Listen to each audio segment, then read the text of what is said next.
নমস্কার বন্ধুরা, আমার চ্যানেলে সকলকে স্বাগত জানিয়ে শুরু করছি আজকে নতুন একটা রেসিপি, পাকা বেলের জেলি। আমি একটা বেল নিয়েছি, গাছ থেকে পেড়ে নিয়েছি। গাছ থেকে পড়ে বেলটা দেখুন ফেটে গেছে।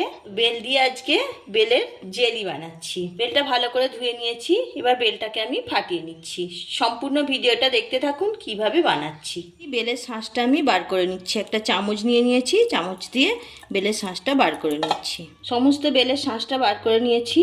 অনেকটা হয়েছে, বেলটা তো অনেকটা বড় আর বেলটা খুব মিষ্টি। আর আমি অল্প অল্প জল দিয়ে বেলটাকে এইভাবে মেখে নেব। এইভাবে মেখে নিলে বেল থেকে বীজ আর ছিবড়ে যে অংশটা আছে সুতো সুতো মতো, সেটা আলাদা হয়ে যাবে।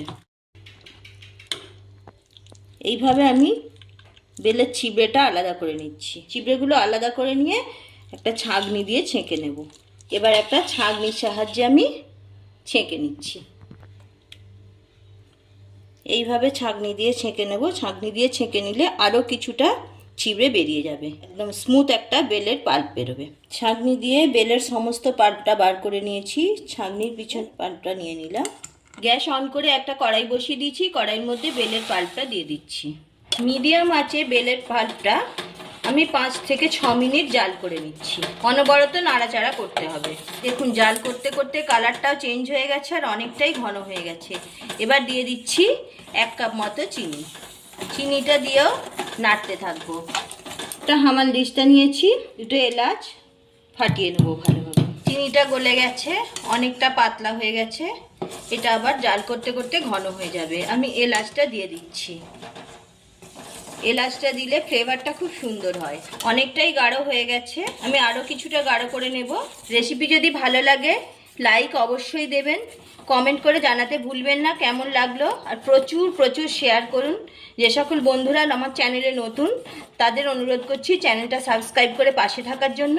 আর পাশে থাকা বেল আইকন প্রেস করুন যাতে নতুন ভিডিও আপলোড হলে আপনার কাছে সবার আগে পৌঁছে যায়। তো বাজার থেকে কিনে আমরা অনেক রকম জ্যাম জেলি খেয়ে থাকি। এইভাবে বেল দিয়ে বাড়িতে একবার বানিয়ে দেখুন। এটা পাউরুটি, রুটি কিংবা পরোটার সাথে খেতে পারবেন। খেতে কিন্তু দুর্দান্ত লাগে।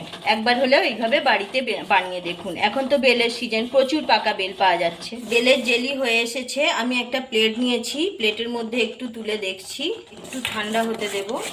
দেখুন কাট করছি, পড়ে যাচ্ছে না, তার মানে এটা রেডি হয়ে গেছে। আমি গ্যাসের ফ্লেমটা অফ করে দিই। জেলিটা ঠান্ডা হয়ে গেছে। একটা কাঁচের ছোট বোতল নিয়েছি, মধ্যে আমি ভরে নিচ্ছি।